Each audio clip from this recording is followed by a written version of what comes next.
terkait dengan International Business Finance ya. Nah, ini saya mau kayak mana ya? Pakai ini atau pakai yang ini ya? Oke, jadi ini sama aja ya. Ya udah deh, jangan-jangan sama kayak ini kan. Pakai ini aja. Baik.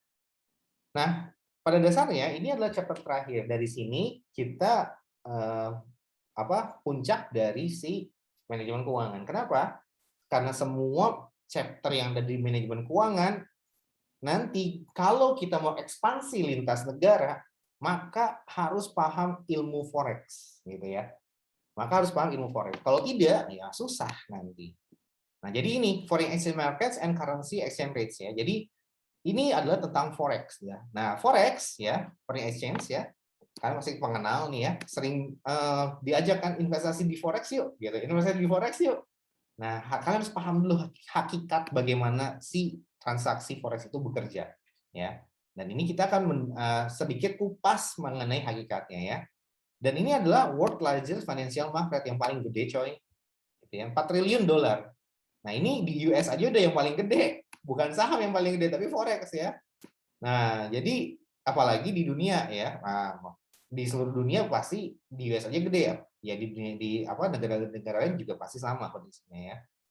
Nah, organized as over the counter market, ya kemudian trading dominated by few currencies. Nah, hanya saja memang trading forex lintas negara itu dan forex yang pasar forex yang ada di tiap-tiap negara, terutama negara besar, termasuk Indonesia, itu didominasi oleh US, ya. US sih, kalau yen kurang juga, pound juga mahal. Nah, mungkin US sama euro ya kalau di kita ya. Nah, seperti itu ya. Nah, tapi paling banyak adalah mostly US dollar ya. Nah, seperti itu. Bahkan suku bunga apa namanya? eh, apa sih namanya teh? Nilai tukar. Nah, sesama sih ngomongnya. Nilai tukar rupiah pun dinominasikan ke dolar. Nah, seperti itu ya. Bukan ke euro tapi ke dolar ya. Nah, dan ini tentunya kalau kalian mau berekspansi lintas negara, kalian harus paham tentang forex ya. Nah, seperti itu. Karena ini bisa menghasilkan kerugian yang sangat besar. Ya, seperti itu. Makanya nanti di akuntansi ada tuh kerugian selisih kurs. Nah, ini cara bermainnya. Akuntansi hanya nanti memotret bagaimana cara membukukan, memindahkan hakikat tersebut ke dalam suatu jurnal. Ya, nah seperti itu ya. Oke, nah di sini apa yang what change in forex ya, in exchange rate means for business ya. Nah di sini ada semacam case ya bahwasanya dunia kita mengalami gonjang-ganjing di tahun 2014-2015 ya, dramatic change in exchange rates ya antara different countries ya. Nah, ini kejadian banget coy ketika waktu itu Agus Marto ya, kalau tidak salah Pak Agus Marto akhir-akhir Agus Marto itu tahun 2013 ya. 2013 ke 2014 ya. Kemudian diganti ke Bu Sri Mulyani gitu ya. Nah, nanti Pak Agus ini jadi BI kalau nggak salah gubernur BI ya. Nah, di situ itu kan pernah dolar kita itu dari 10.000 menyentuh ke 16.000 dan sempat bikin panik. Cuman kan kita santai-santai aja ya karena masih bisa ada yang beli masih tinggi dan sebagainya gitu ya. Nah, ini terjadi dan berimbas ke Indonesia. Gitu ya.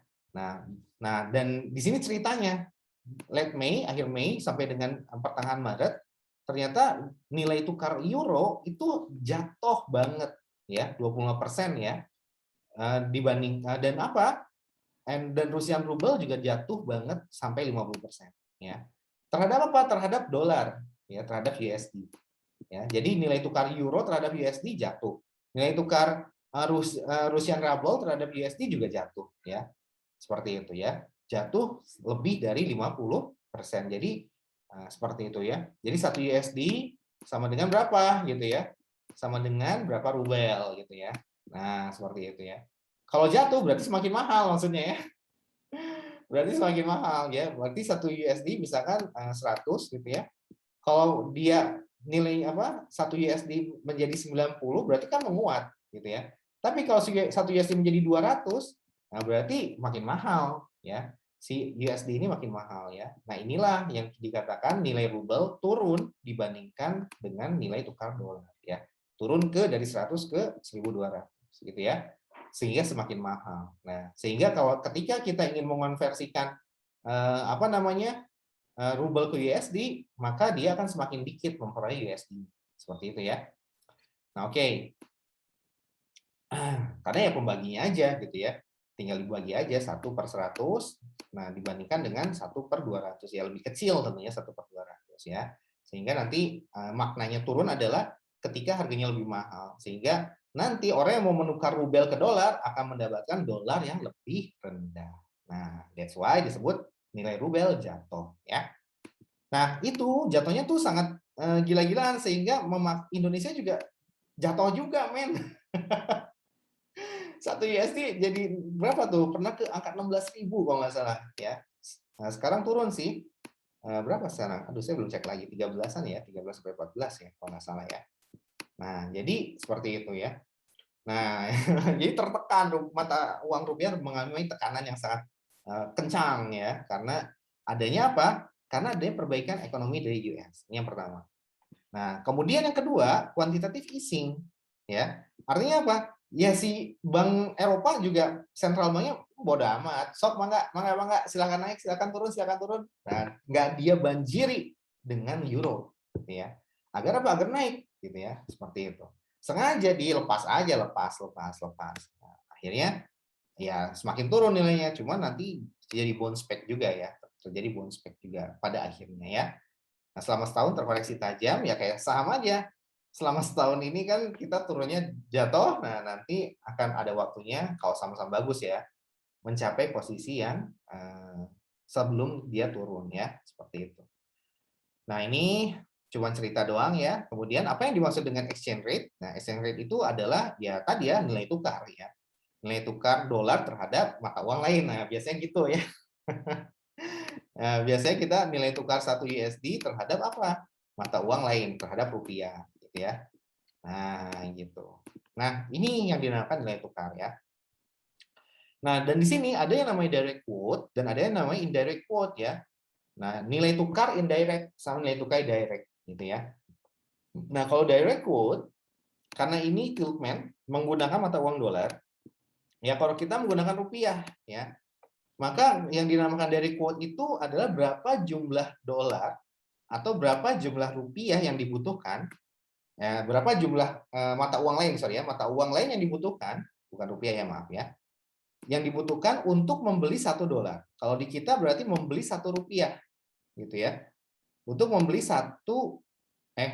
oh iya deh, maaf, kebolak-balik nih ya. Oke, saya ulangi ya. Yang dinamakan direct quote itu adalah apa? Berapa banyak jumlah US dollar ya yang atas. Kalau di kita adalah rupiah ya. Berapa banyak jumlah rupiah untuk membeli satu mata uang asing ya. Satu mata uang asing ya. Nah, kayak gitu ya. Atau gimana Pak? Cara bacanya ya gampang. Intinya adalah kalau misalkan ini Canadian dollar ya. 1 Canadian dollar CAD. Nah, maka 1 CAD berapa dolar gitu ya, berapa USD. Nah, gitu maksudnya mah ya. Nah, itulah direct quote. Ya, jadi yang dinamakan direct quote, kalian lihat mata uang kita apa? Rupiah. Ya, berarti $1 berapa rupiah gitu atau 1 Canadian dollar berapa RP-nya, berapa rupiah.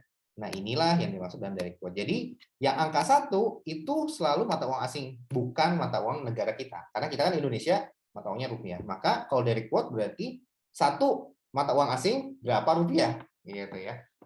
Nah, kalau yang kedua indirect quote kebalikannya, Rp1 sama dengan berapa dolar ya. Berapa USD ya, seperti itu. Atau berapa yen gitu ya. Seperti itu ya. Nah, ini yang dinamakan indirect quote. Jadi kalau indirect quote posisinya Rp1, yang satu itu Rp. Tapi kalau direct quote yang satu itu adalah apa? Mata uang asing, yen atau USD ya. Nah, gitu ya. Oke, nah sekarang intinya nggak usah kebolak-balik bacanya lah, penting mah gitu. Nah, ini cuma bolak-balik aja. Nah, kalau ternyata kita dapatkan misalkan $1 sama dengan berapa rupiah, ya. Nah, kamu lihat dulu di sini mata uang kita yang mana gitu ya. Kalau kita adalah orang Indonesia, maka ini namanya ini namanya apa? Direct quote, ya. Direct quote. Ya, karena yang satu itu adalah mata uang asing. Ya. Kalau indirectnya gimana? Indirectnya berarti ya, nah seperti ini ya. Nah, indirectnya kan berarti 1 dibagi indirect, ya, seperti itu ya. Ini sama dengan, nah gini ya, $1 sama dengan berapa rupiah? Misalkan 13.000, gitu ya, 13.000 rupiah, ya, 13.000 rupiah.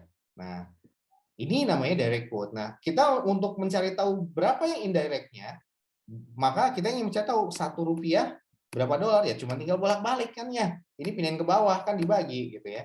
1 dibagi dengan 13.000. Nah, kayak gitu doang sih intinya mah. Pokoknya kita posisinya dulu, positioning kita dulu gitu ya. Kalau yang posisi di depannya angka 1, negara kita adalah, pertama tetapkan dulu which country are you gitu ya. Di negara apa kamu? What nationality are you? Apa are you? Jadi apa kebangsaan kamu? Bangsa saya adalah merah putih, Indonesia. Berarti kita Indonesia menganut sistem mata uang rupiah, ya. Nah, maka kita lihat kalau gitu, kalau depannya 1 yen, maka ini indirect quote. Kalau yang depannya $1, maka itulah 1 yen, maka ini direct quote ya, direct. Direct. Kalau yang depannya adalah $1, maka itu adalah indirect quote. Ya, seperti itu. Ya udah tinggal bolak-balik aja ya. Tinggal kayak gini ya. Kalau $1 13.000 berarti $1 berapa dolar? Tinggal 1 dibagi 13.000 dolar. Ya. Berapa tuh? Nah, panjang lah makanya. Banyak lah pokoknya ya. Oke, nah di sini udah ada nih ya. Jadi di sini adalah 13.400 dari quote ini Indonesia ya. Nah, biasanya nominasinya itu seperti ini ya. Jadi 13.000 Rp gitu ya, 13.000 per dolar gitu ya. Nah, biasanya ini yang dinamakan direct quote ya. Nah, ini satunya tuh di sini, $1 ya. Seperti itu ya. Oke. Nah, kalau indirect quote-nya ya tinggal dibalik ya, tinggal 1 dibagi dengan 13.000. Ya, dolarnya pindah ke atas ya. 13.000 nanti berapa? Ini per Rp. Rp-nya kan taruh di bawah ya. Nah, kalau kita mau berarti hasilnya kayak gini. 1 USD sama dengan 0,775 per IDR ya. Seperti itu. Nah, kayak gitu ya, cuma tinggal bolak-balik saja. Jadi nggak usah dibingungkan. Jadi intinya ini cuma kebalikannya aja. Kalau 0,775 berarti seberapa? Ini $1 ya. Kalau gitu $1 sama dengan berapa dolar? Jadi kita bacanya dari belakang dulu. $1 berapa rupiah? Kalau ini $1 berapa dolar? Gitu ya. Nah, kayak gitu ya. Jadi harus hati-hati ya. Guidance-nya cuma gampang sih, dilihat dari belakangnya dulu. Nih. Ya, nah ini juga. $1 berapa dolar?